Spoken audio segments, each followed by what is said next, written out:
started. So this lesson 10 seems to be sort of a transition of the course into a new mode where the lectures are pretty dense, but not only that, they're not even half the story. I mean, they have references to papers that they don't even cover, and I suppose that if you really wanted to get everything out of the course, you'd have to go in and look at those papers. And so, but I'm going to concentrate today on just getting through most of this presentation through the slides. So let's see. He starts by, okay, so this is the lecture plan he's going to cover, and most of it is well, the first part of it is final project notes and so on. But then he's basically talks about the squad data set, which was actually invented by one of the graduate students at, in his program. And then the model that, question answering model that they built, and this is built by one of his TAs in the program who's now gone somewhere else. And then this model called BIDAF, bidirectional attention flow. So we'll mostly talk about those things, and then he skips really fast over this last part, so we're not going to really spend that much time on it. But yeah, so let me basically going to try to cover 3, 4, and 5 today. So let's get started. So here he talks about the final project. Then he starts talking about question answering, and so the idea is that if you're interested in some topic, then and you can build a system that will find the documents that are related to that topic, but then that still gives you a lot of work to do reading those documents. So so the idea was to build some kind of a system that could ask questions about a document, ask questions about the content of a document, and return the answers.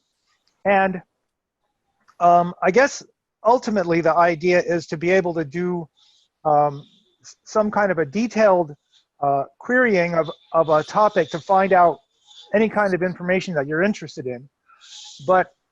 And I'm not sure what the state of the art is on that today, but that's what they're really trying to do. And this question answering that we're doing in this lecture is kind of like a very primitive form of that.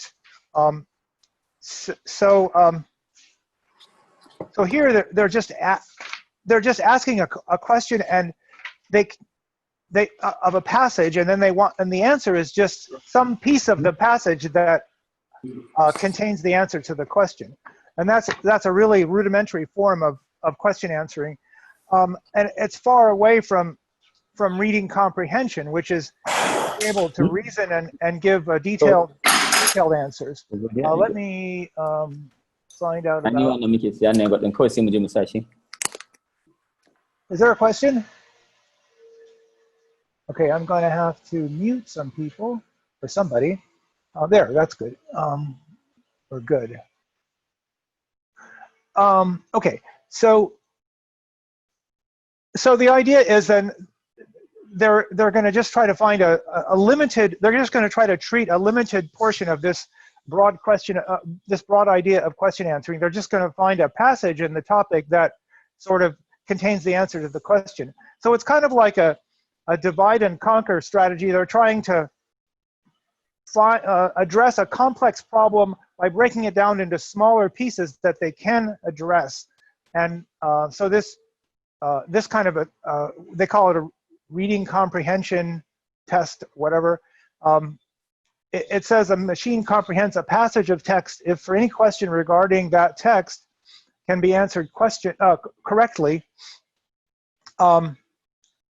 Okay, so there's two things. It has to answer the question. You have to, human beings have to agree that it answers the question, and they also have to agree that it doesn't contain extraneous information that you didn't ask for.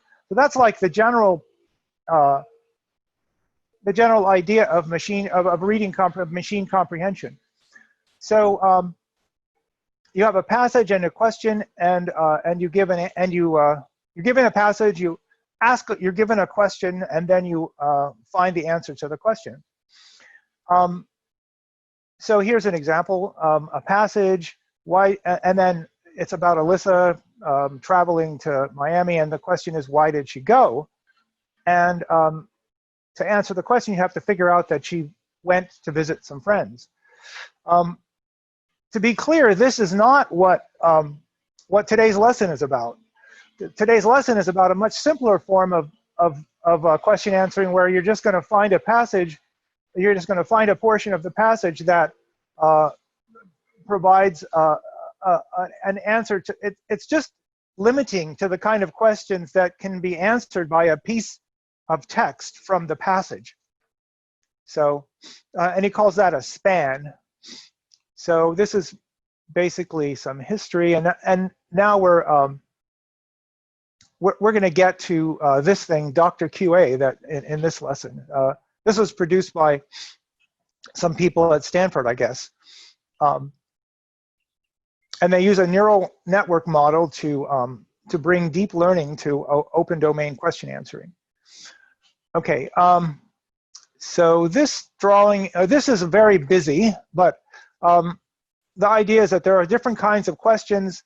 Factoid question is just a question that has an answer like a year, or a specific thing like who won the World Series in 1981, something like that.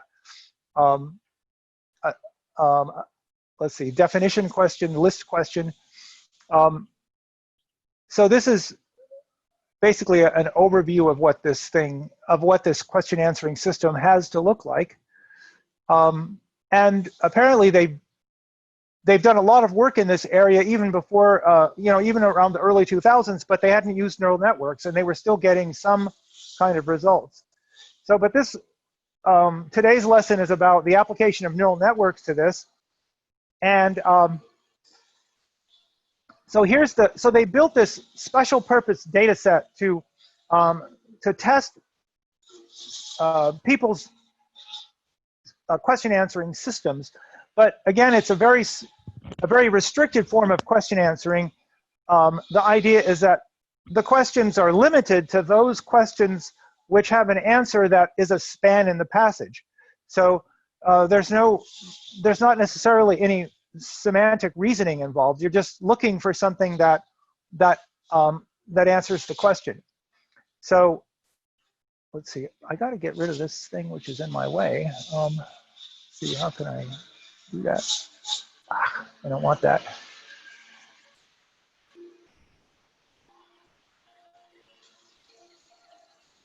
Okay. So they call this extractive question answering. I don't know how to get rid of this menu that I don't want, but anyway. So they built this Stanford question answering data set, which is called SQUAD. And actually, a graduate student, Raj Purkar, who was at Stanford at the time, I think he still might be there as a graduate student. He's just graduated or he's about to graduate.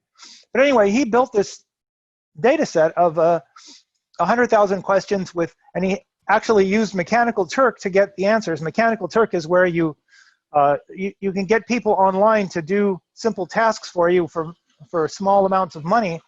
And so he had people, he used Wikipedia, and they extracted 100,000 passages from Wikipedia, and then they had people give answers, and they gave three different answers so that you could have a choice, so that it would make the scoring a little easier. So 3 different people had to choose the answers, and so sometimes the answers wouldn't be exactly the same. So here's an example, a passage, and then here's a case where a question where all 3 gave the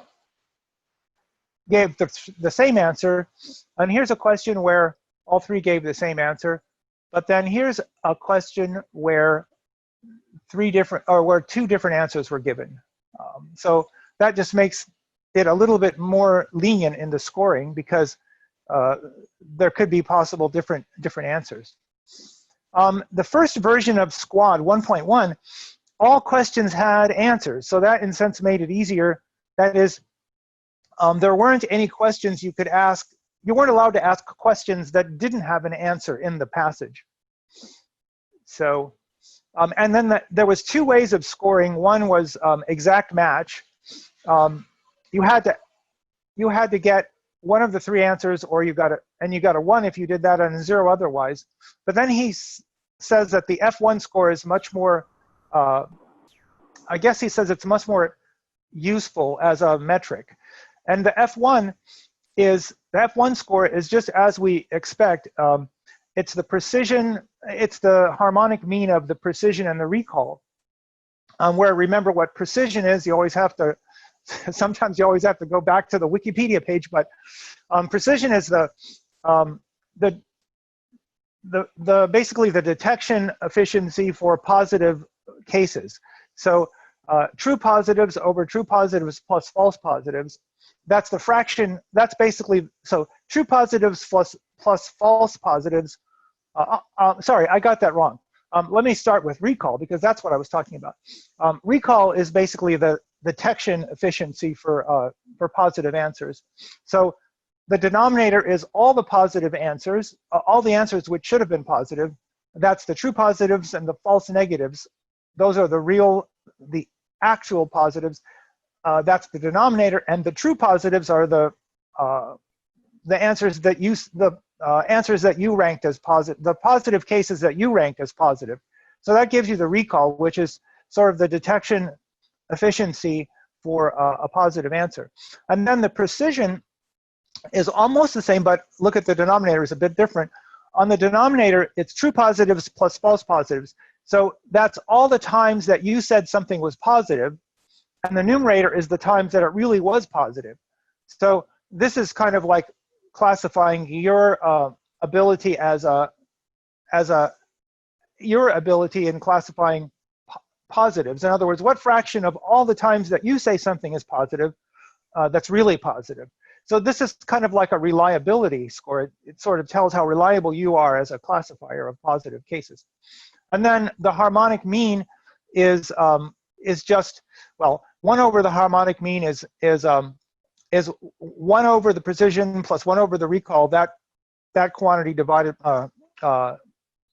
by 2, and then if you solve for that, then you get this. It's just twice the precision times the recall divided by the precision plus the recall.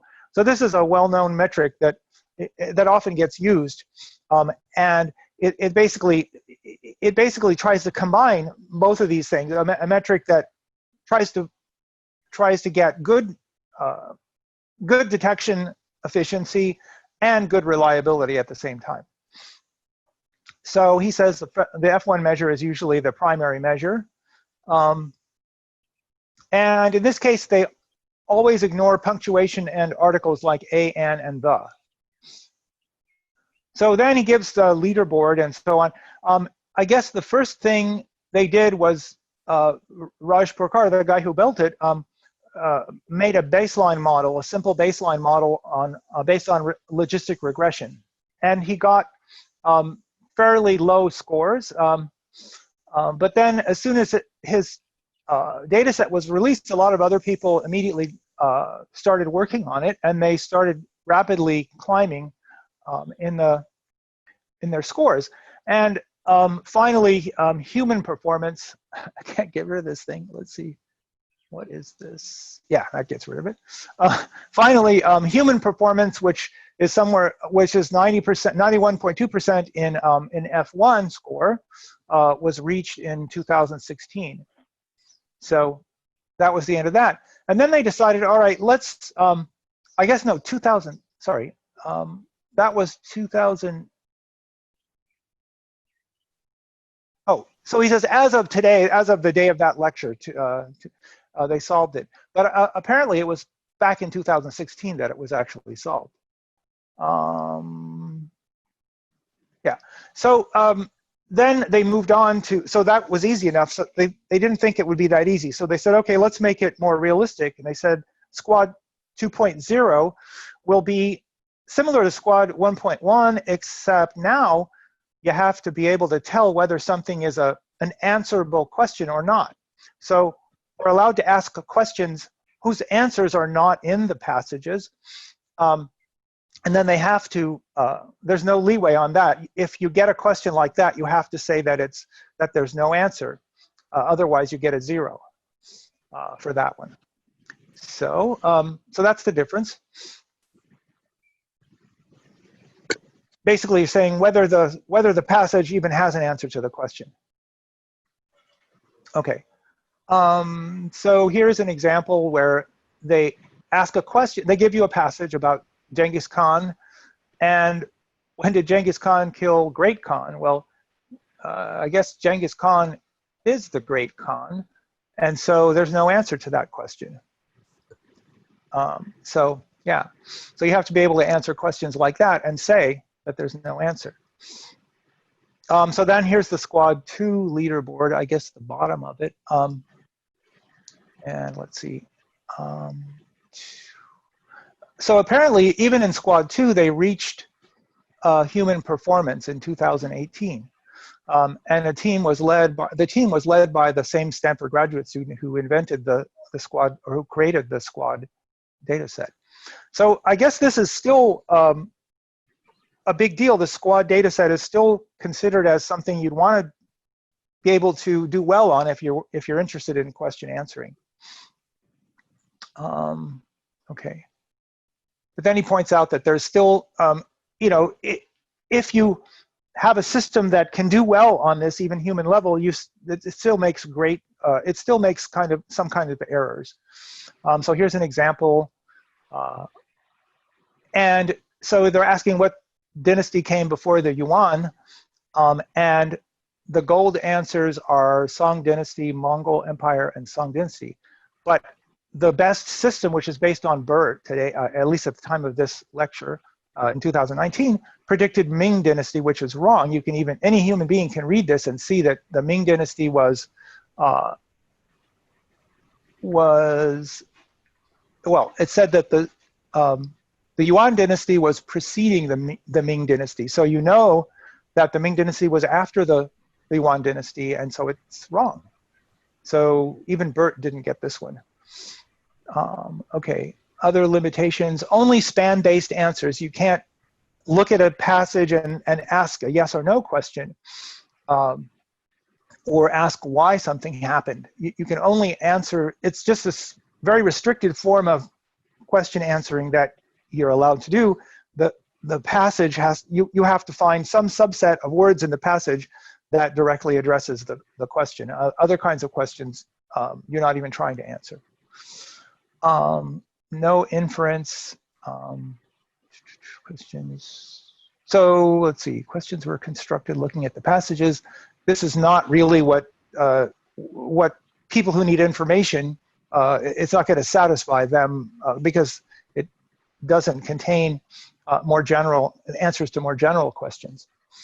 But at least it's a start. It's something that you can start to rank your neural question answering systems on. And if your neural question answering system doesn't do well on this test, then it's not going to do well on any more advanced test. So, so apparently it's still useful.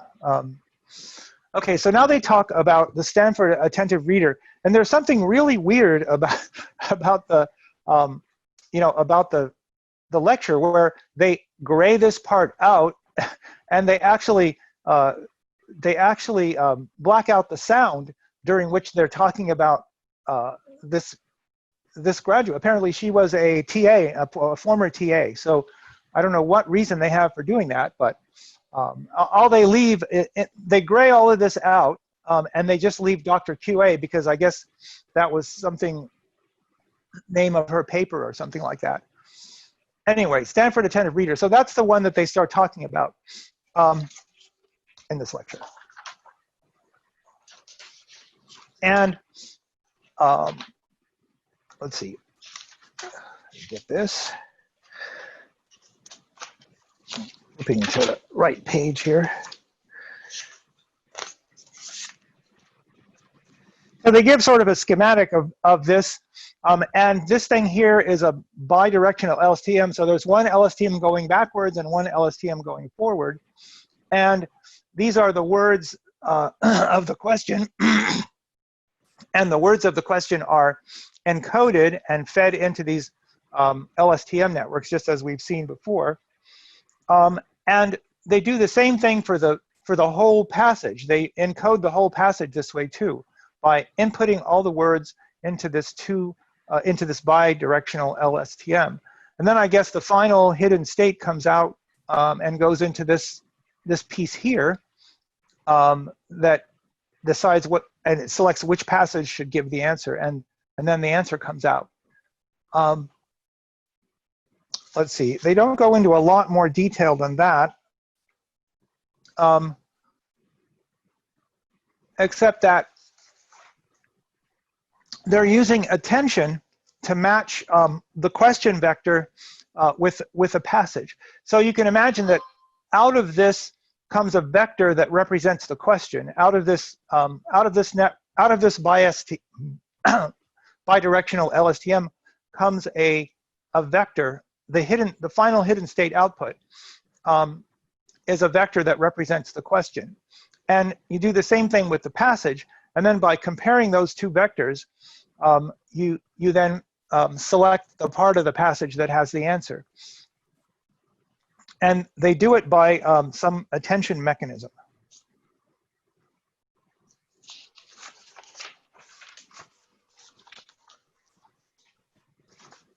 So let's see. So now they go into a little bit more detail.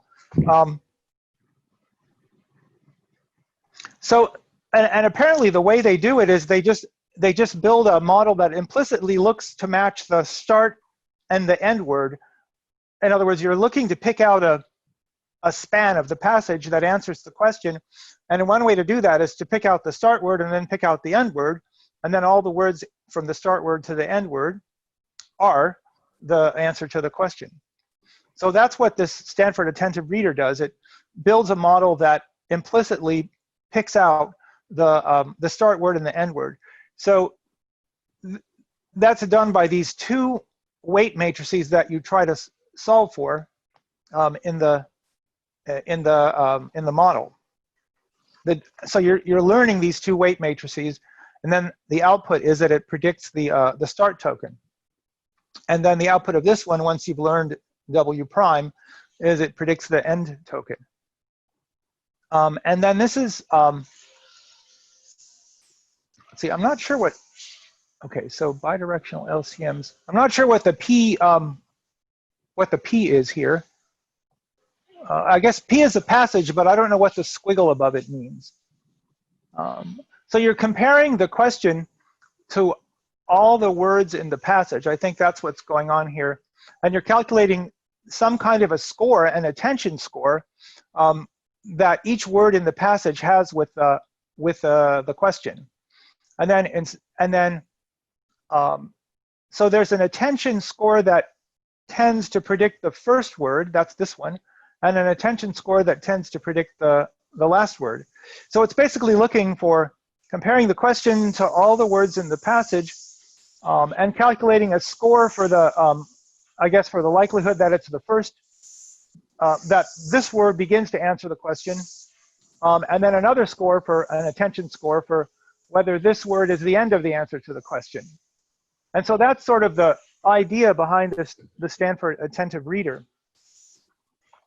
It learns the weights, these two weight matrices, such that it predicts attention values that give you the right start and end words. So let me stop here for a moment and see if there are questions that we can talk about. Okay. Okay, so then he goes back and looks at these squad 1.1 results. I think he's already mentioned that there's a human level performance was 91.2, but this Stanford questioning answering model, and here's the paper, got almost the best score, not quite the best score. But it was, of all of these models, he mentions that it was the simplest one. They just built a model based on a simple concept and trained it well, and they got almost the best result in the squad 1.1. So then he talks about some improvements that were made to this for a second round. So the Stanford Attentive Reader ++, And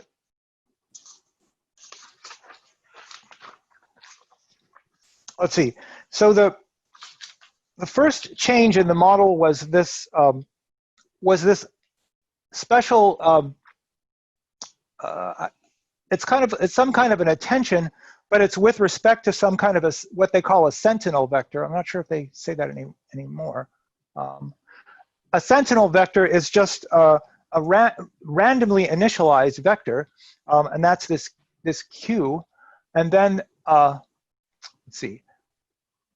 Oh, I'm not sure. Yeah, Q is some randomly initialized vector, and then they learn the weights for this attention score.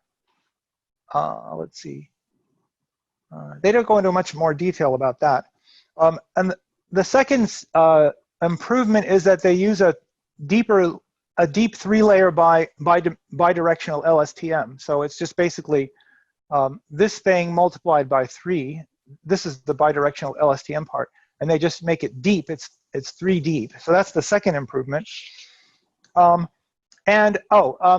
guess this part, the first improvement, is that instead of just using the start and end states, instead of looking just at the attention on the start and end words, they build an attention that looks at all the words. So it does make that improvement. It doesn't just look for start and end words. It looks at all the words and figures out the answer to the question based on an attention an attention score that they calculate for all the words, not just for the start and end word. So that's the first improvement. The second improvement is to make it deeper, and then the third improvement is to concatenate is to add on to the encoding of the word. So you got not only the word embedding, but you also add part of speech and named entity recognition tags. So remember, part of speech means like verb or noun or adjective, whatever. And named entity recognition tells you whether it's a one-hot encoded. It just says, is this a named entity? Is this like the Green Street building or something like that? That's a named entity.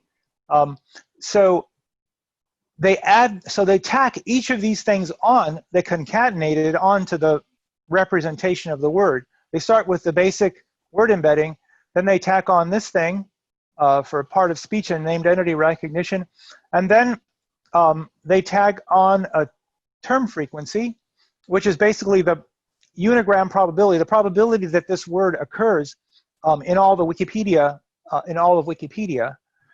So this is basically adding bits of information that turn out to be useful. And then they also add this exact match. So that would be like a one-hot encoded. Does the match appear does this word appear for each word in the passage? They're asking, does that word appear in the question? And then, I guess it's not just one-hot encoding. It's three one-hot encoded features. One is one-hot encoded for whether the exact word appears. The second one is whether the word appears, whether it's lowercase or uppercase. So, for example, the word in the question might have an uppercase first letter, but then in the passage they might find that word but with a lowercase. So, but then in that case this would be 1. This would be 1 because it says that there's a match, but it's not upper low. It's not a case matched word, but it's at least a matched word. And then the lemma. Remember, the lemma is the stem of the word. So here they would say, well, the word didn't exactly appear like let's see, like the question might have contained the word multiplied. And the answer might have contained the word multiply. Sorry, the passage might have contained the word multiply. So you're looking for multiplied, but at least you got multiply.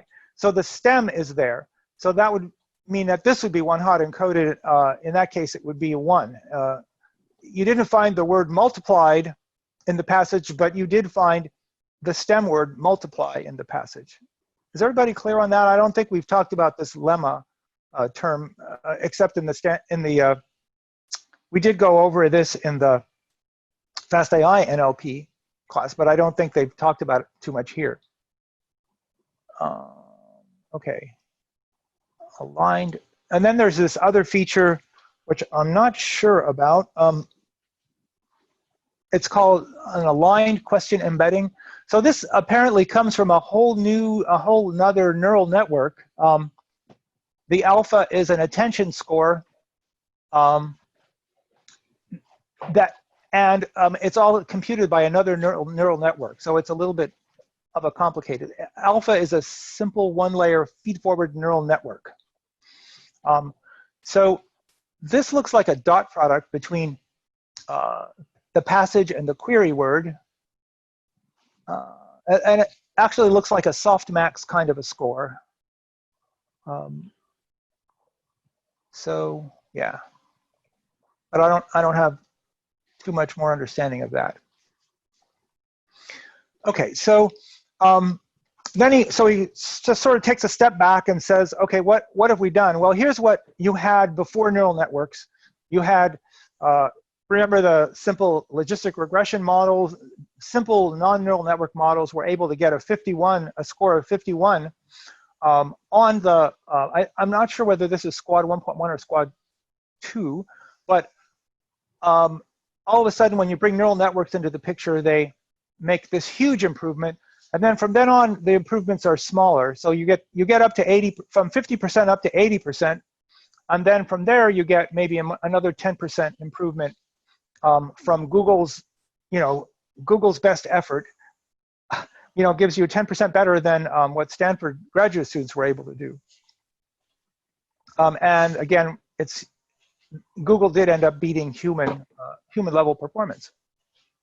But then he compares, okay, what is the, breaking down the performance on different kinds of questions, they find that the neural network does better in these areas. So the neural network is the green, and the categorical feature classifier, that would be based on a non-neural network model. So the neural network wins big in when the answer to a question is a paraphrase of it, and when the answer to the question is only partially contained in the passage. Okay, so that's basically saying what do we get from neural networks that we didn't have before? Hey, okay, yes, sir. Do you know what the hard error thing is, or what that means? I don't, and it looks like, and that's weird because that one, the neural network doesn't do as well. Yeah. Yeah. And seems like I don't know, is it the ML model or something that does better? Categorical feature classifier seems to be doing better there. And I'm also was wondering about the partial one. The reason for the neural network doing better, is it because it has extra information that's, I mean, if it's not there in the passage, then it must be getting that from somewhere, or is it able to come to some kind of leaps in logic, so to speak, from its perspective, if it doesn't? What I'm thinking is that, because it's using attention and so on, it's saying, okay, if I look at the words in the question, I find the words in the passage that are related to it, even though the passage doesn't give me a complete answer, at least I've identified which part of the passage is the most related to the question. So that's what I would imagine that the neural network is doing, whereas maybe the classifier isn't able to find the connectedness of those, of the partial answer. So I guess what we're talking about is a case where the passage doesn't provide a complete answer to the question, but it provides some kind of related information. It would be better to have the actual definition of all these things. Multi-sentence, I guess that means when the answer has more than one sentences in it, but they're doing equivalently. And then, as you pointed out, this would be really interesting too, to understand what hard error means. Yeah, I'm trying to Google that. I would guess it's in this paper Chen Bolton Manning paper. Okay. Yeah. So that's another thing is like if you really want to get into the details of this, you have to look up some of these papers that they reference. Yeah. So here's the when they spend basically the rest of the lecture on. They really don't spend much attention on. They really don't spend much time on the last on anything in this lecture, the rest of this lecture, except for BIDAF. So that's what we'll talk about next. So here's a high-level schematic of what this is doing. And one of the new things is that they're using character embedding as well as word embedding. So there's a whole layer of character embedding, and he says that they're going to talk about this later on in the Stanford course, so they don't give too much more attention there. And then there's then there's not only a word embedding but a phrase embedding as well. And then there's an attention flow layer, which he does talk a lot about, so we'll get into that. And then there's a modeling layer, which he doesn't talk too much about. So it's fairly complex. So the attention layer has, it's an attention flow layer, meaning that the attention flows between the question, which they call the query, and the context, which they also call the passage in other places. The passage is the text that you're given to read to find the answer to the question in. So query context, the relationship between the question and the passage, and then the attention in the other direction, starting with the passage and relating it to the question. So there's these two layers, query to context and context to query, that go in here, that go into this attention layer. And then the word embedding is done by glove, so that goes here, and the character embedding is done by something called char CNN, which we don't know about yet, so we'll have to wait to find out about that. So here's the context words. This is the passage, and here's all the words in the passage. Going into this bidirectional, okay, the words are getting word embeddings, this yellow, and then they're getting character embeddings by the purple. So there's these two inputs into the LSTM, and this is meant to be the bidirectional LSTM because it has arrows going in both directions. So it's just a schematically simpler one. Remember, in previous slides, we've seen the bidirectional LSTM be represented by an LSTM going this way, and above it, an LSTM going in the opposite direction. So that's both encoded in this blue. The outputs of those LSTMs then go into this query to context and context to query attention, the bidirectional attention flow. And let's see, and then this U, okay, so that's the context, that's the context, and this is the query. So there's the outputs from the context are H's, the outputs from the query are U's, and that's, let's see. And so those are the inputs to this bidirectional flow layer.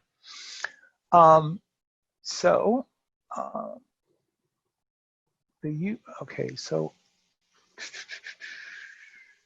I guess these green arrows represent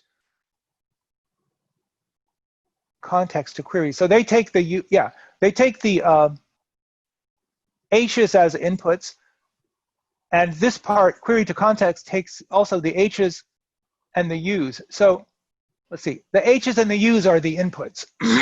That's what we're seeing here.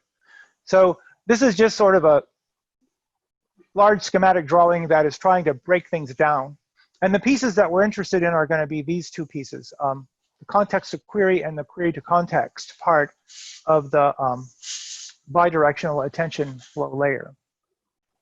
Okay, so with that, they go into more detail.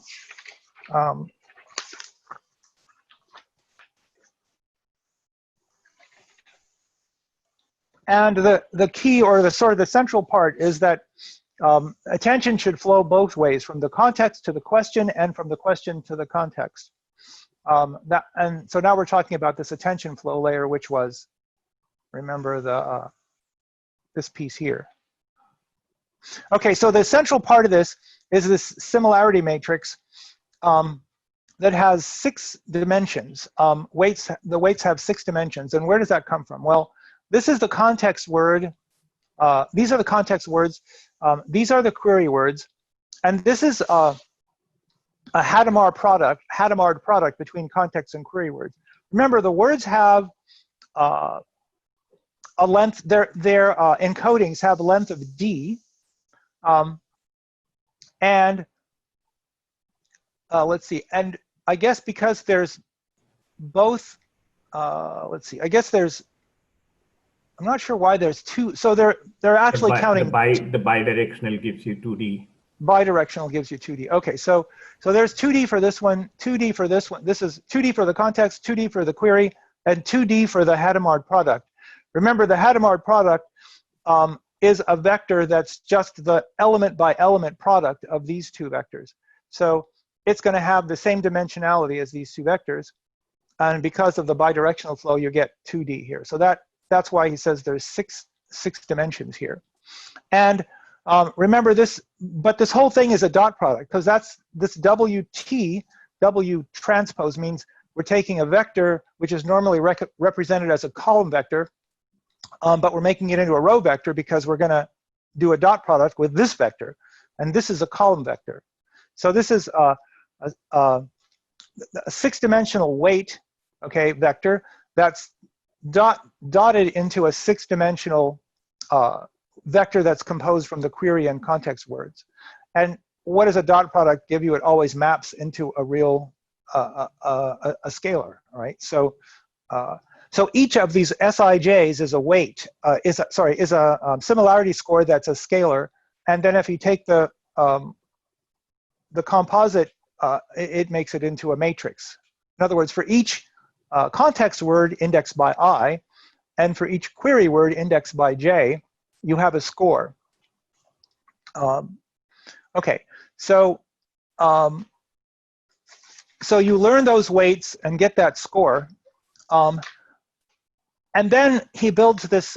Then they built this attention out of the score, and the attention is a softmax. Okay, so what happens here? For each passage word, that's the alpha I, you compute an attention. That's the alpha. So the I indexes the passage words. Again, here it means the row in this similarity matrix that corresponds to this passage word, and then this double dot here is basically all the corresponds to the elements of this row vector that correspond to each of the query words. So we're doing a softmax over those, and a softmax always gives you a vector result. It's going to, and that's why he says that it's in it's in Rm, where M is the number of words in the query. It's the number of, basically the number of columns in this similarity matrix. Right, so first you're building an attention score for each passage position that corresponds to each query word. So it's a probability distribution. This softmax is a probability distribution over all the query words. And it basically tells you how related is each query word to the ith word in the passage. Okay, so that's the component that goes into this thing, and so what do? You take each query word and you so alpha j would be the component of this thing, the component of this vector that corresponds to that query word. Then you take the alpha ij, the piece, the scalar piece of this thing that corresponds to, it's basically the probability relationship of that query word, the jth query word, to the ith context word. So it tells you how related that query word is to that context word. And then this is a sum of all these query words. It's a weighted sum of all the query words. So it's basically mapping, and you get that sum for each passage word. So it basically maps each passage word to sort of an attention weighted average of the question words. So that's what this first piece is. for all I. This symbol, mathematical symbol, means for all I. I, remember, is the context, the passage words. There are n words in the passage. There are m words in the query. Okay, so I know that went pretty quickly, but are there any questions about this thing? Basically, we're mapping each passage word, I, to an attention-weighted average of the question words. So it's basically telling you for each passage word how related it is to the question words. And this is something, back to Anant's question about partial answers. This is what I suspect is giving the neural network the edge over finding the partial answers, because it says, well, I'm not sure that this is the answer to the question, but I'm sure that it's related to the question because they've calculated this attention score for each passage word. So some of the passage words will have very low scores, and you can basically throw them out. Those aren't going to be part of the answer. But if it comes up with high scores for some of the words, then it'll say, okay, these are the words that address the question. And even though it doesn't give a complete answer, it gives a partial answer. So Anant, does that make sense as the answer to your question? Yeah, thanks. Okay. All right. Okay, so again, why is it 2H? Why is it dimension 2H? Because the query words, each word, as Srinivas reminded us, has two outputs, one from the forward bidirectional LSTM and one from the backward direction. So that's why it has 2H dimensions. Okay. So now it says, okay, the attention flows both ways from the context to the question. We just looked at that. And then the other direction from the question to the context. So now we'll go to figure out how they address that piece. So backwards here, context to question, we just addressed that piece. And now we're going to address the query to context piece. And remember, so we've seen this. We've seen the context to query, and it comes from this softmax. That's how we did it. Now, how do we do the question to context? So here they're looking for a score. They're computing this score, the maximum over the words, the maximum over the query words of this row in this similarity matrix, right? And so this tells you, what does this tell you? It tells you which question word was most aligned to the passage word I. It's the max over J of this thing. So it gives you the score of the question word that was the most aligned to the passage word I. So that's this M. You compute this M, and it's a vector. Let's see, because max over J. Let's see. Oh, max over J. Oh, it's okay. So for each I, it's a real number for each I, but then taking it as a whole, it's a vector because it has n, and it has n. It has one value for each context word. Okay, then you take the softmax over this vector, and that's called beta. And remember, a softmax is always a vector.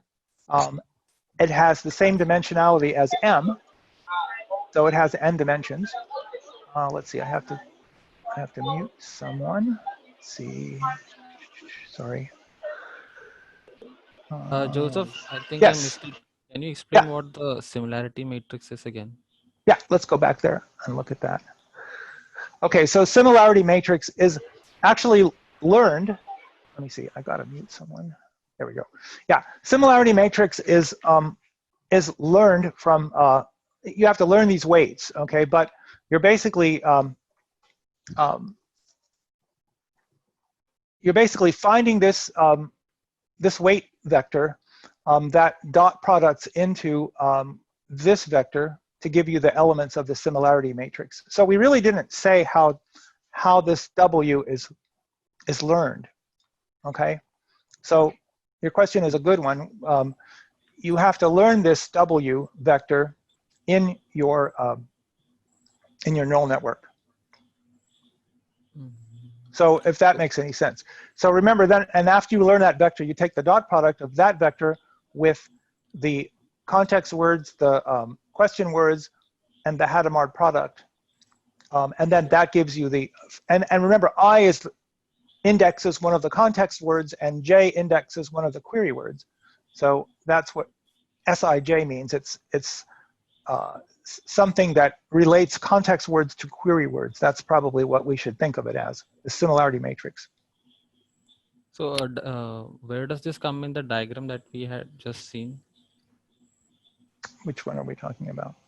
Here? The schematic diagram of BiDAF. Is that this one that I'm showing? The diagram, yeah, this one, yeah. Yeah, okay. So where does that come in? Well, we are computing this context to question attention, this alpha, and that comes in context to question. It comes in right here. So, so this piece goes in here, and the softmax that they're talking about here is, this thing here. Mm-hmm. So for each context word, we've mapped it into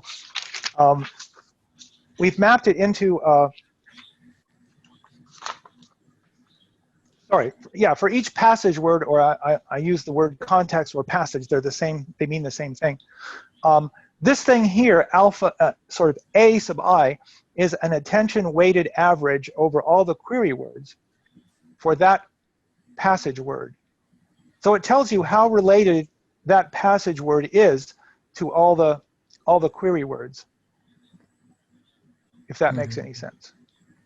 Gautam, I posted a link on the Slack and chat. So if you look at the images in the link, you'll understand better how the similarity matrix is formed. Should we look at that? Should we look at that now? Let's see. Yeah, that would be good.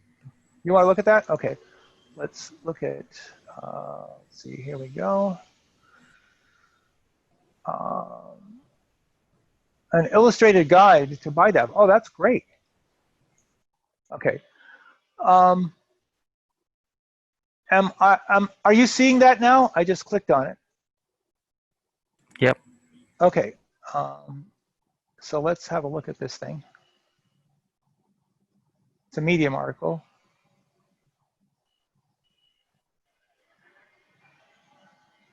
Okay, so just to refresh our understanding, context is the text that we're asked to read. We're asking our neural network to read this text and then answer this query. So, Singapore, where is Singapore situated? Southeast Asia would be the answer, right? Overview of the structure. Okay, so this is the, I guess it's too big for my screen. Well, let me see. But if I make it smaller, we won't be able to read it. But anyway, so let's have a look at this. Context. So tokenization, we understand what that is. We're representing the context words in character level and word level tokenization, character embedding and word embedding. Concatenate them both. That's what Srinivasan reminded us. That's why you have 2 times D. D, each of these is length D. The concatenation. The word embedding and the character embedding are D1 and D2, and D1 and D2 together add to make up 1D, and then the 2D happens more because of the bidirectional LSTM. So yeah, sorry, that's right, yeah, that's right. So you get this dimension plus this dimension, and then the multiplied by 2 because of the bidirectional LSTM. Talks about a highway network, where I don't understand what that term means. That's like the residual net. It just forwards it.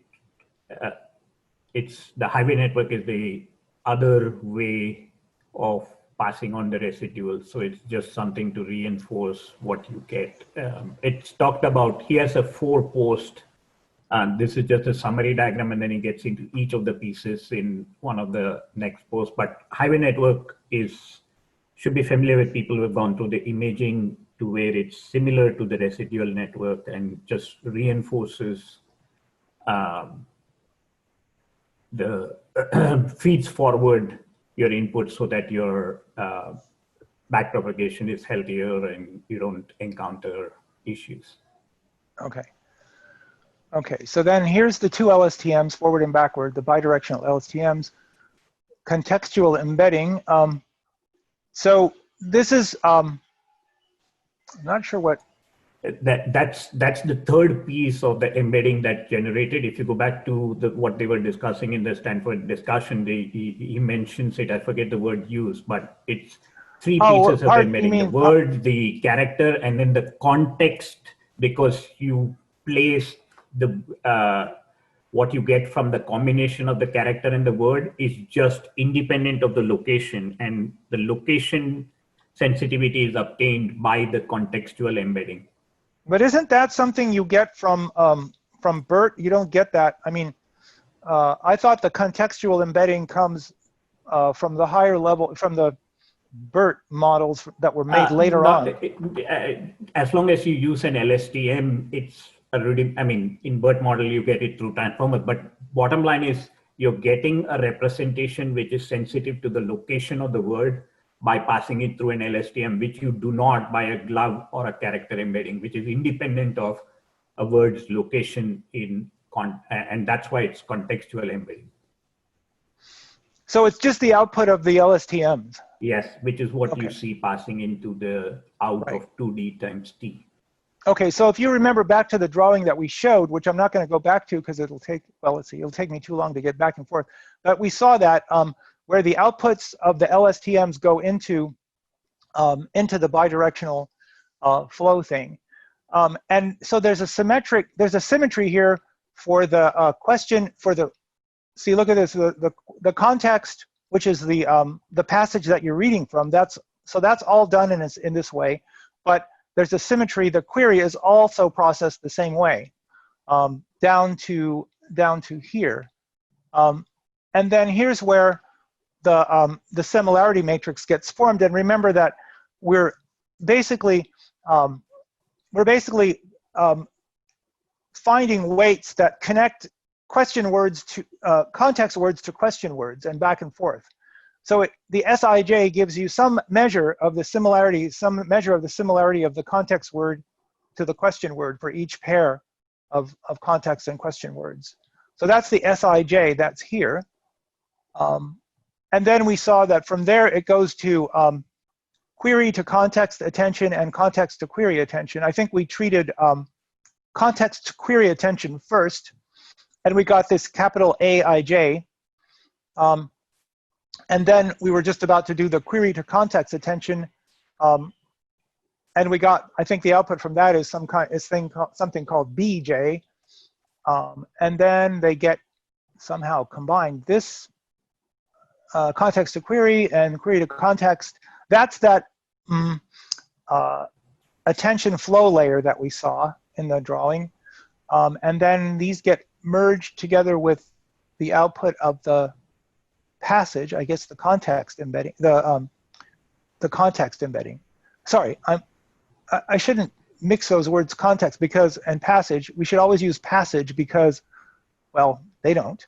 But there's a confusion between contextual embedding and context, and they mean different things. The context refers to the passage of text that we're reading from to answer the question, but this means something else.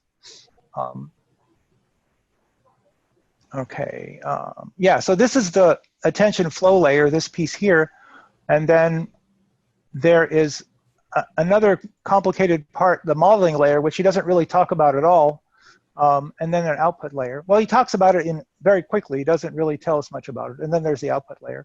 So for this lecture, we're probably, I mean, he spends most of the attention on this part here, the query to context attention and the context to query attention. And we've already gone over the context to query attention, how that's calculated using a softmax. And then the next piece is this one, the query to context attention. Yeah, so did you Did you want to say more about this, Srinivas? No, there's just the first part, and there's the second and the third and the fourth, and so he goes through each piece. So it's fairly complex. Yeah. You can just go through. I mean, we don't need to go through it here, but people who are interested can go through each piece, and it's fairly well explained as to how to get through each of the pieces, and then finally put the pieces together through a bidirectional LSTM, which is what the modeling piece is. Yeah. So I'm going to just briefly go to part 2, where he says he explains in detail all the pieces. So that's something to look forward to. So here's where he puts everything together. Tokenization, we kind of understand that. So this is the passage from reading from the passage that has the answer to the question in it. This is the question itself. Word level embeddings, we've already talked about glove. Word embedding, so now we're here. So I think we understand this part. Then he does character level embedding. That's done with CNN, with a one-dimensional CNN. We're going to talk about that next week. And we end up with character embeddings, and then we put those together. He talks in more detail. This will be great for a reference for next week, I think, because we're going to talk about this one-dimensional CNN thing for context embeddings. Okay, so let's see. Convolutional filter. This is more details of the convolutions. I think we'll skip over that because we'll probably cover it next week.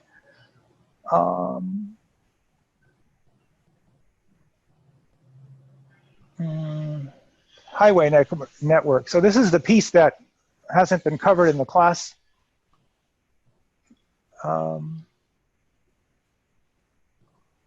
Okay, so up to here, passage and question.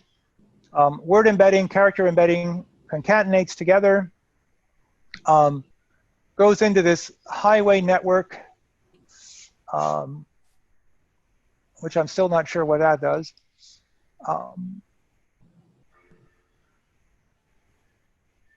But I guess he explains it a bit here.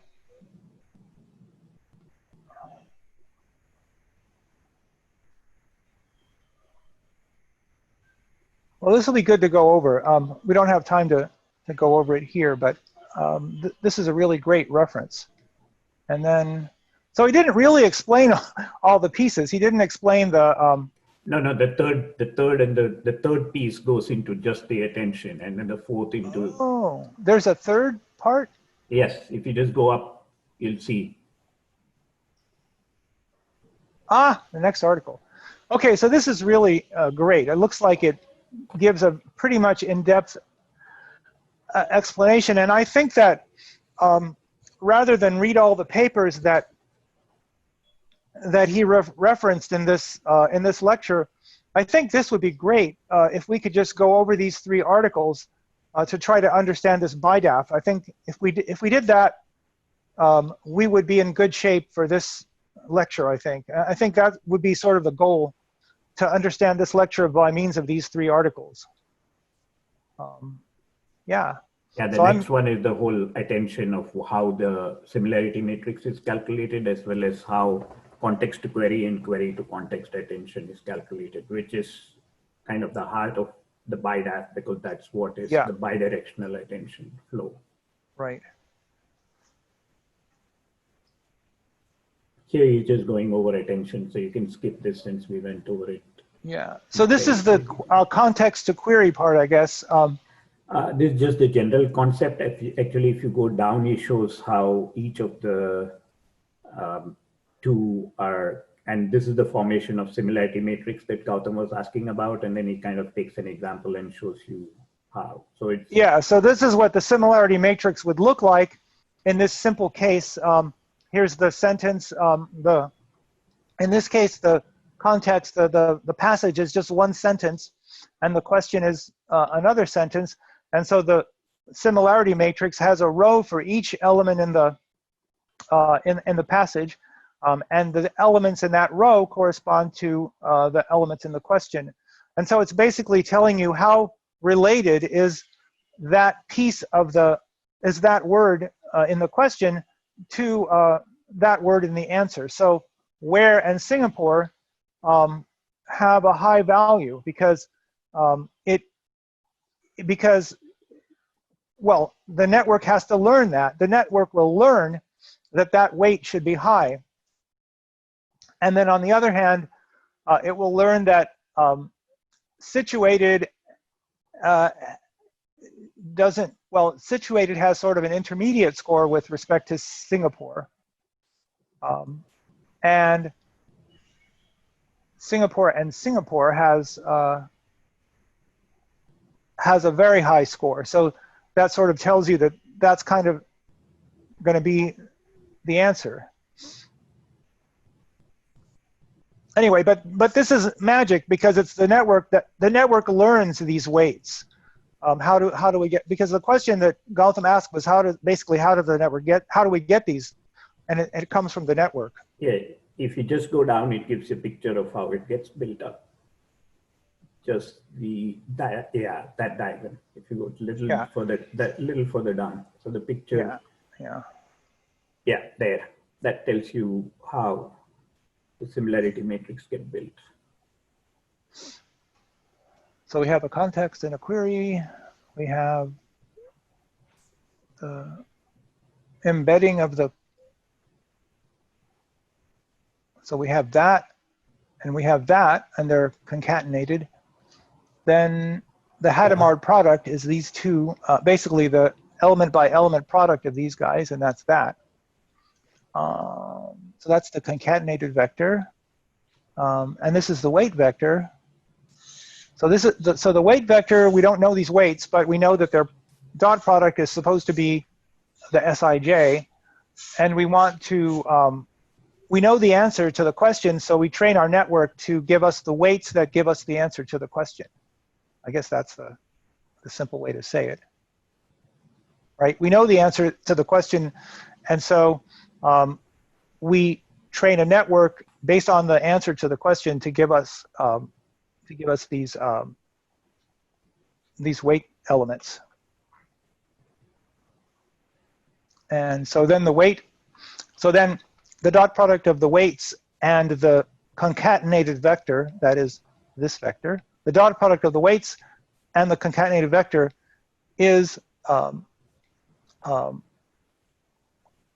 it gives us that element of the similarity matrix from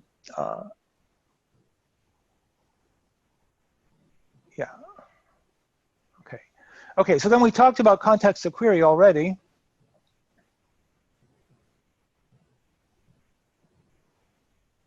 And I guess we'll see the attention vector.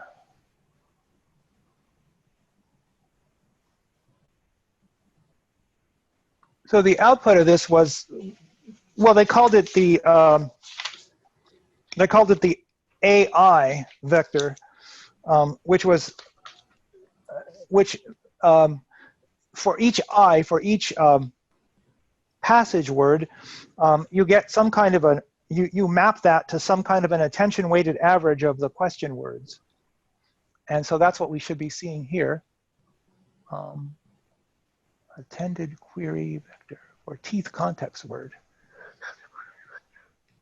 Perform this for all t to get this matrix. Okay, right. So we're looking at this vector. That page that we were on, which I could go back to really quickly. Let's see. I think. Okay, so keep this. So let's look at this vector. This is what is This is what is the AI vector on. Oops, I've lost my position. Let's see. Oh, this is the wrong. Sorry, I want the PDF document. That's it right there. Can you see what I'm looking at now on this page? This is page 38 of the notes. Am I showing that? Yes, no? Yep. Okay, so this is AI. Remember what I was telling you, that this is this maps the passage word I to an attention weighted average over all the question words. The QJ, these are the question words. This is the attention weights that we get from the softmax. So this is AI, and then now I got to find my way back to the, yeah, there it is. This is the AI, okay? And you do that for all the context words, and you get this whole matrix of vectors, one for each context word. So that's the end product of the context to query piece that they then will combine later. Remember, this is all part of the attention flow, the bidirectional attention flow layer. So this is the one direction flow from context to query. And then the next one is, which we haven't covered yet, we haven't talked about yet, is the query to context. Oh, and then, sorry, and then this thing here, this arranging all of these column vectors for all of the context words, you have this matrix, the attended, he calls it the attended query matrix, and he showed that at the beginning here. This is the attended query matrix, I believe. And then I guess he's going to build a similar matrix for the other direction. Or maybe not, maybe he's talking about the similarity matrix. In fact, that is what makes the paper the bidirectional attention flow. So there is a flow of attention. So far we have looked at it in one direction, which is from in the original attention from the query to the values in one direction, right? From question, from, for example, the decoder to the encoder. But in this case, it goes in both directions, from the query to context, from the context to query. Right, and so we just covered context to query, and that's what we ended up with this matrix here. And now the second part, the query to context.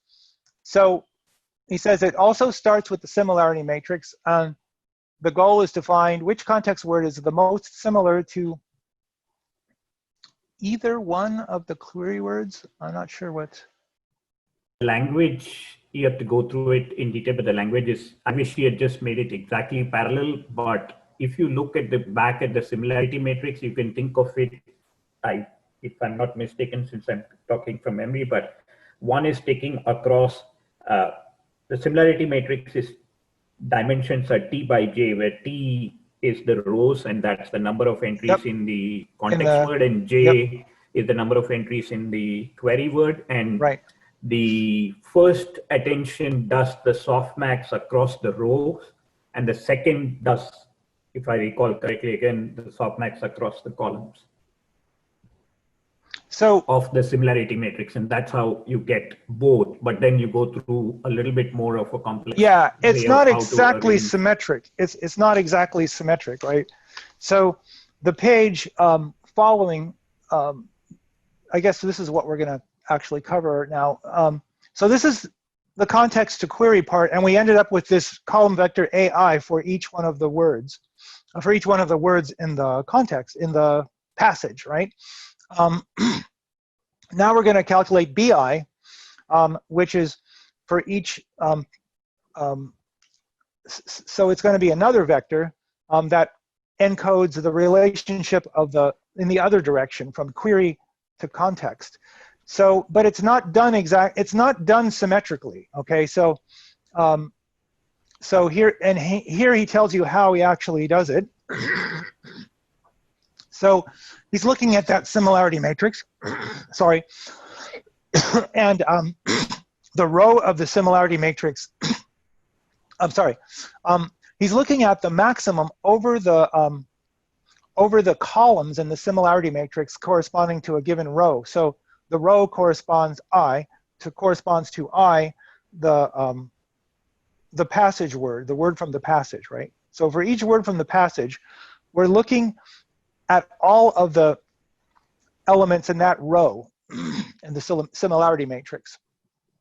Remember, J indexes the query words. And so we're looking for the maximum, the one that has the maximum value. And that's going to be a number in the real, it's a real number, it's a scalar. But we're going to get one of those for each context word. So that's why we get a vector out of it. Does that make sense? For each context word, we're going to get a scalar when we do this. And going back to the, so think of this MI as a vector that we get from the similarity matrix.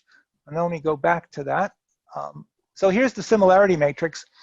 And here's a context word, let's call it, let's say small. We're going to look at the fourth word in the passage, small. And then we're going to look at the similarity matrix, the S, so S41, S42, S43, S44, and we want the maximum. So that's going to be this one, right?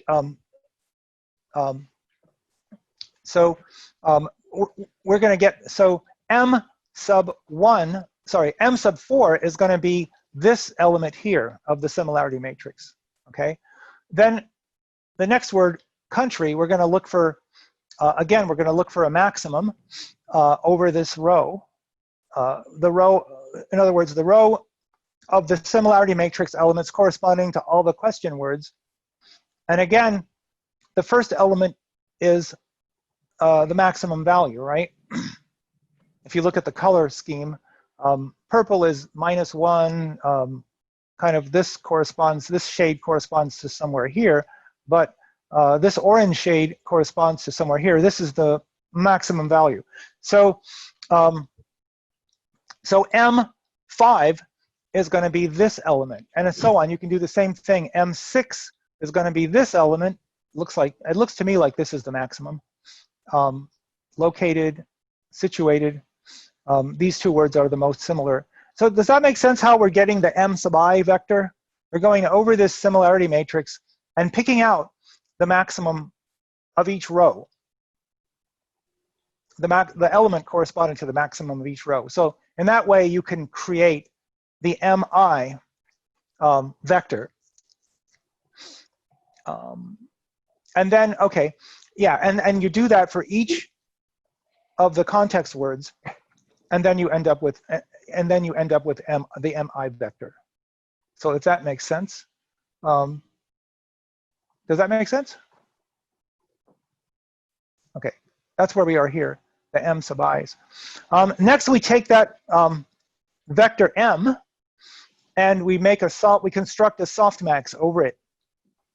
And since the vector has M elements, the softmax has M elements. And remember what the softmax is basically converting each element to a probability between 0 and 1, converting each element. So it's giving us this thing called beta, which is a vector, which has the same number of entries as the context, the passage does, words in the passage.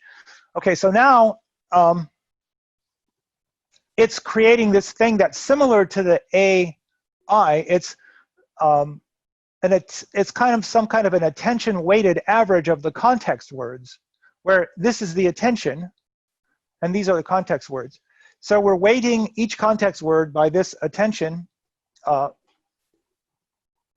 then adding them all together, and that gives us this C prime.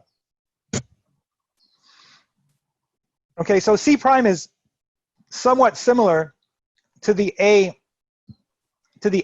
that we created, or yeah, and then but that's only a piece of this thing. So the BI is going to be this vector that has in it the context word, the AI that we calculated in the previous page, the Hadamard product between the context word and the AI, and then the Hadamard product between the context word and this thing C prime. So this is where the symmetry is. Otherwise, the details are a little different, computing the AI and the BI. We have, in this vector BI, we have CI times AI, the Hadamard product of the context word, of the ith context word with the ith element of that A vector that we calculated on this previous page, the attention-weighted question word, corresponding to that context word, that's that. And now we've got the attention-weighted context word, and now we form the Hadamard product between that C prime and the context word embedding itself. And so that gives us this 8-dimensional beast right here, 2 for the context word, sorry, 8H dimensional. 2H for the context word. Remember, one comes from the forward and one comes from the backward LSTM. AI has the same dimensionality. CI has the same dimensionality. That's 2, 2, and 2. Sorry, CI Hadamard product with AI. Since CI and AI have the same dimension, the Hadamard product has the same dimension. So that's 2H, 2H, 2H, and then again another 2H, so that makes 8H. So that's the view of it from the Stanford lecture, but Srinivas fortunately found us this nice document that gives us another look at it. Let's see. So query to context. So how does that map into the Z? Yeah, I think this is basically what we did. The Z vector that he talks about here is the same as our M vector. And it's going to be the maximum here, the maximum here, the maximum in this row, the maximum in this row, this, and so on. It's basically making a vector out of the maximums of each row, right? That's what we're getting here. Now I'm a little confused because this is Asia, and the maximum in this row is not, oh, it's 1. It says 1. So the color scheme has changed here, I think. That's what we have to be aware of. Now the color scheme goes, color scheme goes from 1 to 8, whereas here the color scheme goes from -1 to 4. So if you look at the maximum in this row, it's this color here, which is somewhere around 1, right?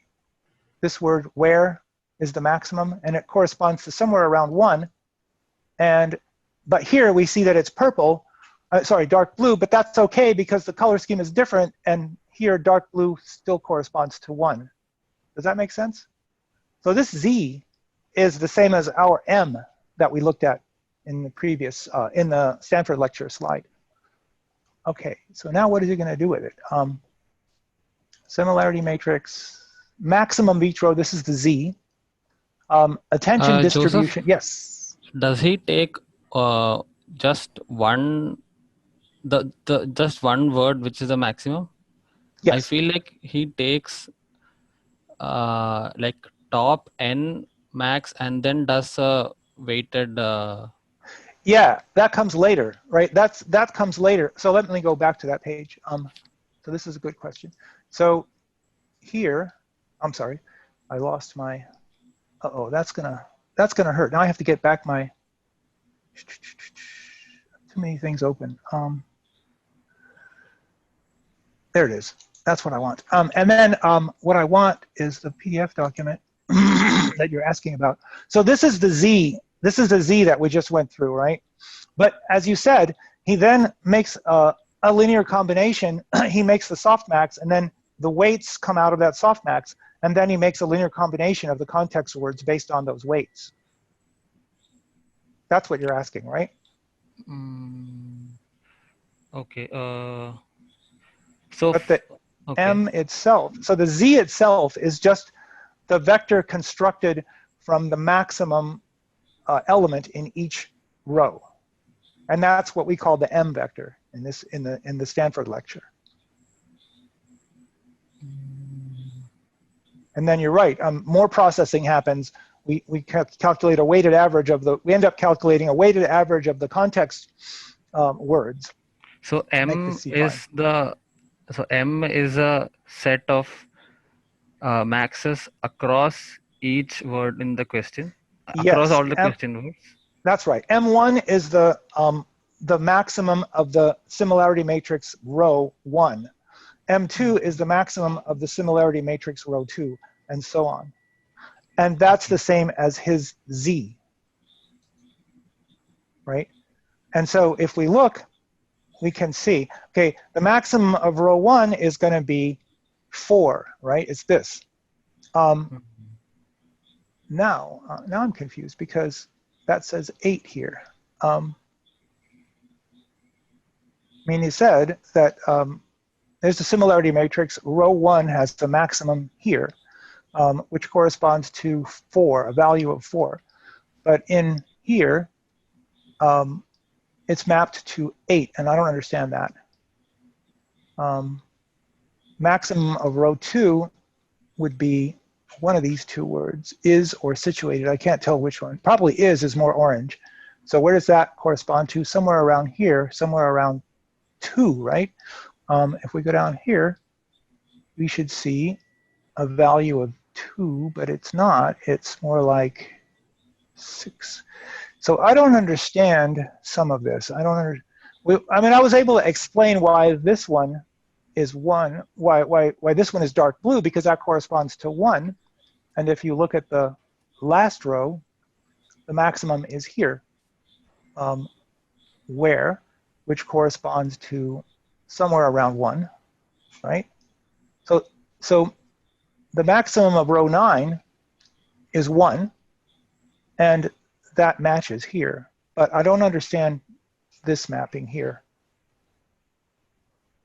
But anyway, I'm pretty sure that it's what we said, is that the z vector in this Medium article is the same as our m vector in the Stanford lecture, which is just and each element corresponds to the maximum across the rows. And then further processing happens. So this is the maximum across each row, just as he said. This is a similarity matrix. Maximum of each row, that gives this vector. And that's the z, okay? Then we do the softmax to convert these values into probabilities. And that gives us an attention distribution. And then, let's see. Now, what's going on here? H is a weighted sum of the most important words in the context. All right, so I understand up to here. I don't understand what's going on here. We duplicate this vector. T times T is the number of context words in the Medium article. Weighted sum of the most important words in the context. So this might be our, I don't understand. You have to multiply the scalars by the individual vectors and sum to compute the actual attention distribution. So that's what he does up above, where he shows each of those scalar values multiplies the vectors, each of the vectors, and then you sum them to get your single column. Oh, okay, that's right. Okay, right. So this is flowing. I mean, the logic is flowing down this way. I'm getting confused by the arrows. So I thought this was something that came in from below, but no, this is something. So this attention vector that we just calculated. Remember, we took the z or the m, whatever you want to call it, and then we scaled it by basically normalized it to get a softmax. Which means all the entries are between 0 and 1. And now he's taking apart, as Srinivas said, each entry gets taken apart. So this is the max, this is the first element, this is the second element, and so on. And then we multiply this vector h, which is the context vector. So this is the CIs, I guess, the context. The embeddings of each of the context words, because it's the dimensionality is t. So each context word gets multiplied by the corresponding attention and then gets added together. That's what this green vector is. So this is what we call the BI, I believe. And let me go back to that Stanford lecture. Yeah. So here's the attentions that we calculated, and now we multiply each context vector by its corresponding attention, which is the softmax probability. Add those all together, and then we get this vector, which he calls, in this Stanford lecture, he calls it C prime. Now back to the Medium article, this is C prime. Okay. So each attention value gets, each context word vector, the embedding of the context word gets multiplied by its corresponding attention, corresponding probability from here. And then you add them all up to get this thing called C prime. And then, let's see, why are there, oh, and of course, let's see, duplicate, okay, and this gets duplicated T times for the next operation, which I don't know why they're doing that. Duplicate T times, what happens next? Merge, mega merge. Okay, I don't understand what happens in this. I think the duplication is just to get the matrix dimensions and, 2D times T, right. Sometimes they say you do things for convenience, and I think this is more a convenience thing, so that it just duplicates it in order to get it to the same T dimension, and then that makes it easier for them to merge to get the 8D vectors that they get next. Yeah, and I guess in practice you wouldn't have to do this because broadcasting would do it for you. Yeah. When you use tensors and so on. So mega merge, the original context matrix, and the two matrices that you have just generated are the U tilde and the H whatever. Okay, so this is the query to context, which is the one we just looked at. So that would be this. That would be. That's the previous one, I believe, or it could be the later one. One of these second two are the ones that we just generated, and H is the original, and then you get the 8D by the equation that's just below. Okay, right. So we had a context to query part and a query to context part, and that would be these two. Right. And then the original context matrix, which, if you recall, combines three embeddings: the character, the word, and the context. So it's so what character, word, and context, right? Right. That's in H, and then the two attention, the bidirectional attentions are in U tilde and H tilde, and then they throw all of that bucket together and do the next 8D multiplication learning. Okay, so they all have, so that points out that these three matrices all have the same dimension, 2D by T, and we see that here, 2D by T. And so this is called the H tilde matrix, which is the context matrix that captures information about the important words in the context with respect to the query. Okay, now let's just back up and look at the U tilde just to make sure we understand. So we understand the H tilde, we've seen how that was generated. Let's go back and see. Okay, and here's the, and here's the U. Okay, so this is basically all the Z's lined up next to each other. That's the U tilde, and it's also 2D by T. Okay, and then the H original was just the context words themselves. Okay, so then the step 9 is the mega merge. Unfortunately, it's not as simple as stacking these three matrices vertically. We make use of another custom function called beta. And again, this beta is not the same as the beta that we looked at in the Stanford lecture. So let's see. Okay, but it is the BI that we looked at in the Stanford lecture. So I guess this is the mega merge. It's right here. The BI, right? But he says this is 8H, and we were. It looks to me like this is what the same thing as the mega merge. It is. It's just the notation you have to keep translating, and it just he just sticks with 2D for each. So it's 8D here. He uses H and switches it around. Yeah, H and D are interchanged. Yeah, the same. So it.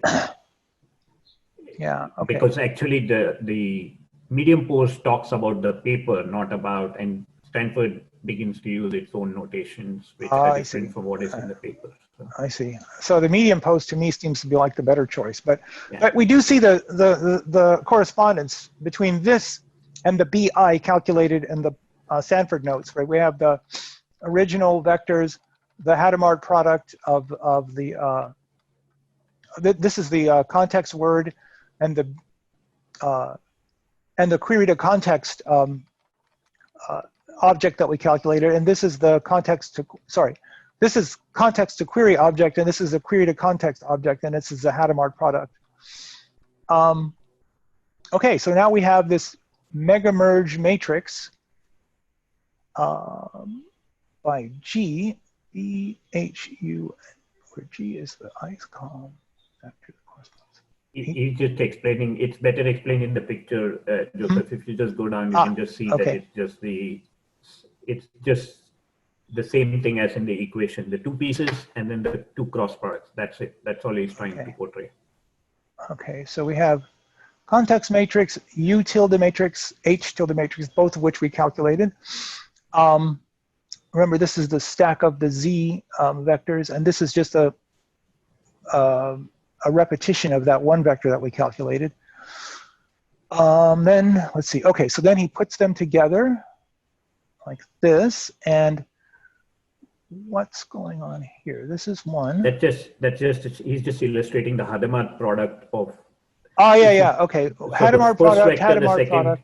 And the third one is the Hadamard of the first two, and the fourth one is the Hadamard of the first, and then the third, which comes in through this arrow. So it's just that explanation pictorially of the equation that you have. Yep. So this is a pictorial, as you say, this is a pictorial representation of the equation in the Stanford lecture, the BI equation. All right, so then that's equal. So, okay, so we get here. We kind of understand how we got here. Then what do we do? G, he makes, okay, so this is the G, I guess. Perform this for all T to get a query-aware vector representation of all context words. Okay, so this is one vector that corresponds to one context word. And I guess you want to construct this for each context word and then stack them side by side.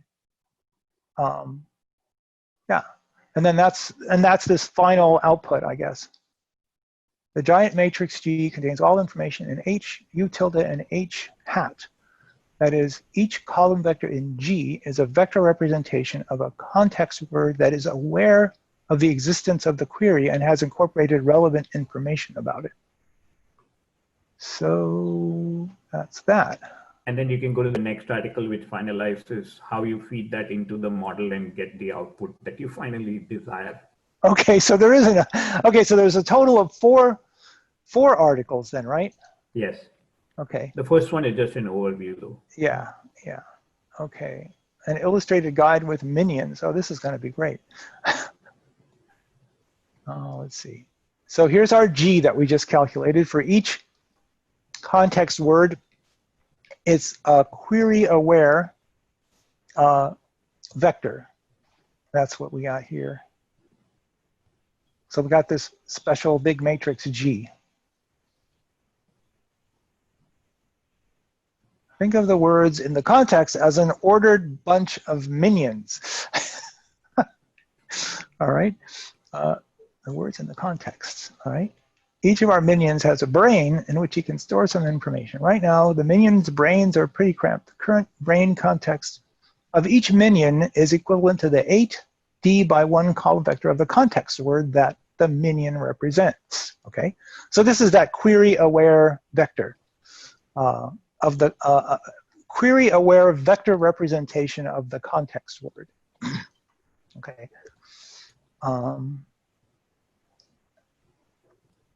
Now the length of this thing, 8D by 1. Okay. All right. So there's that minion.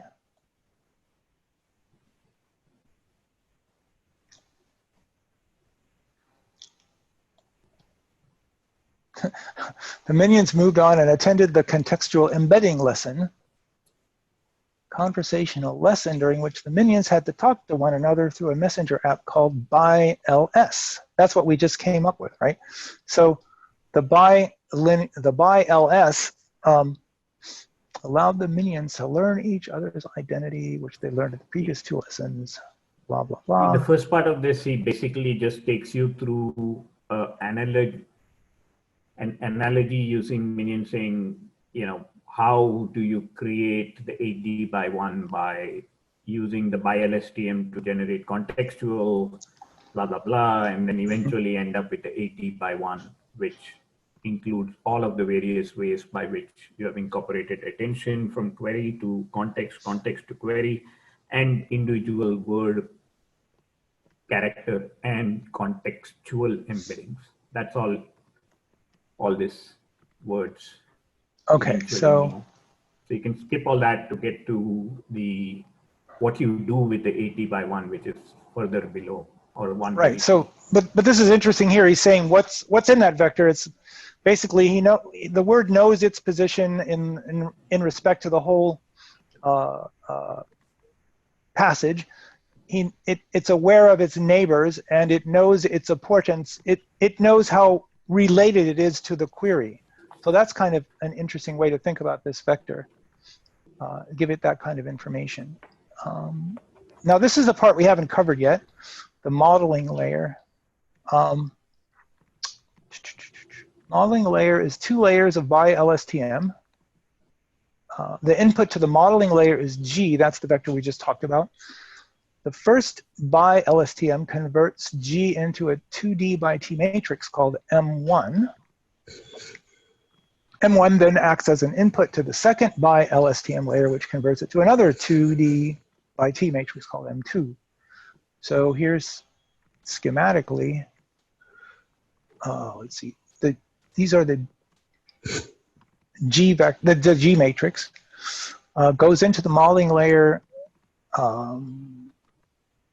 matrix containing information of all context and query. Okay, so this is the 2-dimensional,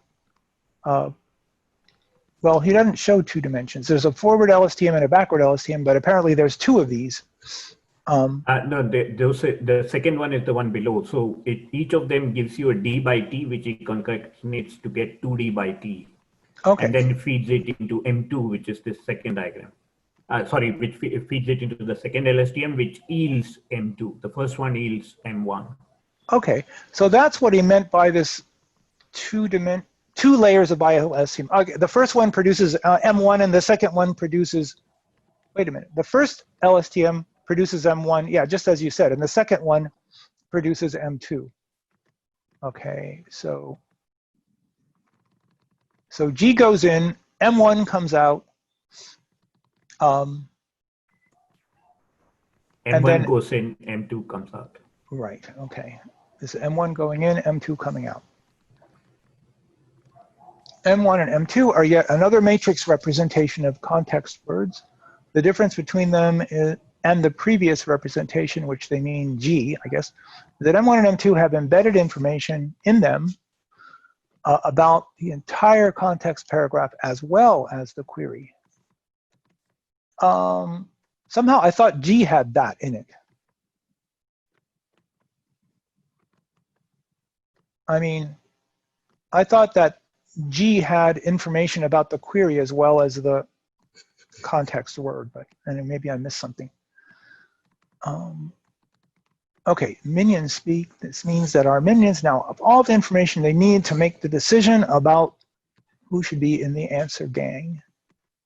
Lastly, I also know my neighbor's importance to Mr. Query. Okay, so that's the things we saw last time, and now the fourth piece is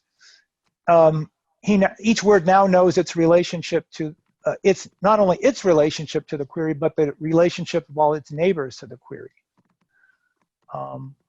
The Singapore guy now has all he needs to decide if he should join the answer gang. So that's the output layer, I guess. For each word in the context, we have 2 numerical vectors that include the word, that encode the word's relevance to the query. That's, I guess, the M1 and the M2. So then he combines them with G to get 10D by T. So, so the M1 has 2D by T and the G has 8D by T. So I guess that's where he gets the 10. So M1 and M2 are vertically concatenated with G to get these 10D by T vectors.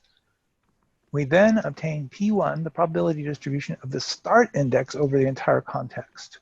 And then I guess we want P2, the probability distribution of the end index by the same way. So let's see, And then, okay, and then he illustrates that. And I'm just going to scroll through quickly to see where he's getting to.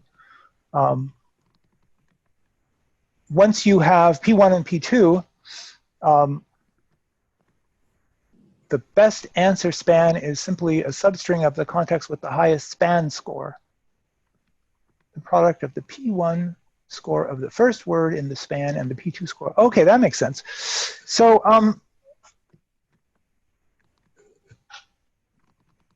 okay, so the product of P1 and P2, the probability of the start word and the end word for each span is calculated, and then they extract the span with the highest product.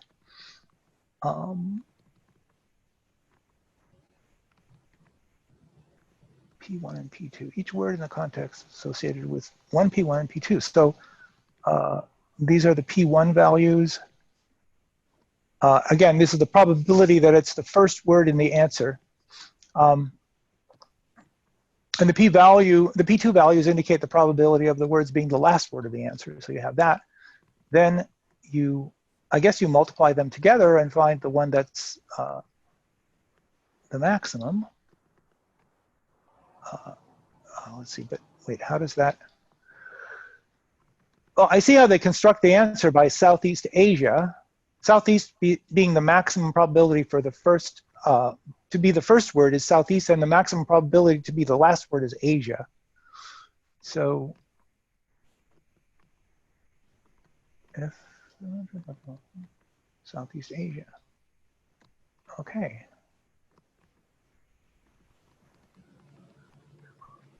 Okay, so then I guess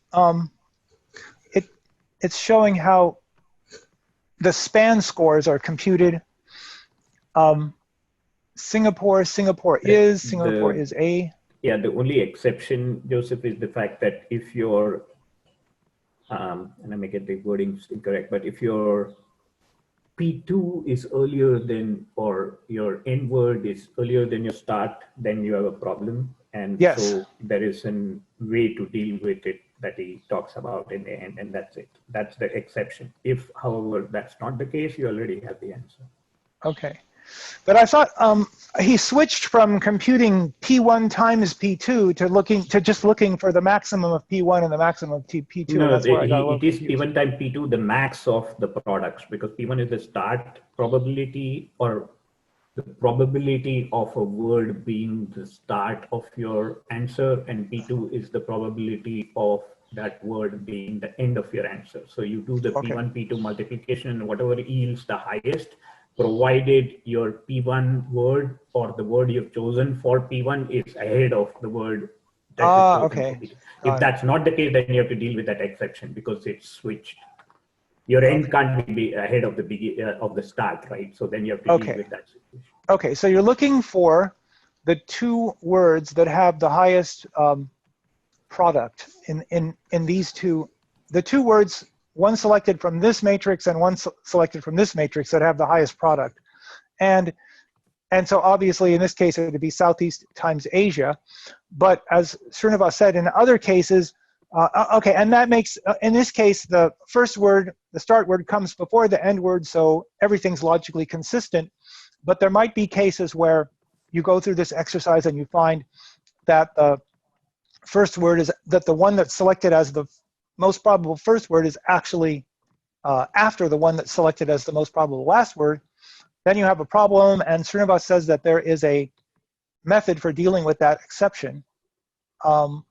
I'm not sure how they would do that. I would just give up. I would just throw up my hands and give up. But maybe they back off to the next most probable start word or something like that. I'm not sure how they actually do that. He just covers it in the last paragraph. I think he computes all just the one below that. If you could scroll down a little bit, he just has a paragraph. Oh yeah, there we go. Right, okay, and that particularly says, there we go. Context word, the highest P1 comes after the context word with the highest P2. We have a bit of work to do. In this case, we need to generate all possible answer spans, then calculate the span score for each of them. All possible answer spans, that's a large number, especially if you have, so it's all combinations of two words out of the passage. It's actually whatever number is between this. It's not just 2, right? Because it could be, it's a span. So it could be of any length. Yeah, but the span is given by the start word and the end word. Yes, but he's talking about, I think, multiplying, if I'm not mistaken, all possible answer spans and then the span score for every one of them. Yeah, so, but the span score is just the product of the start and the end word score. So it's basically combinations. It's basically the number of combinations of context words taken 2 at a time, which can be very large. If your context, if your passage is a paragraph of 100 words, then that can be a very large number that you have to go through. Yeah, so that makes sense. And then you just pick the one with the highest score. Oh, I guess you don't take all combinations of 2 words. Oh yeah, you do, because the ordering matters. So a combination of word 2 with word 10 is, yeah, combinations are what you want, not permutations. Yeah. But then you have to filter these, right? I mean, you have to filter these combinations. The start word has to come before the end word.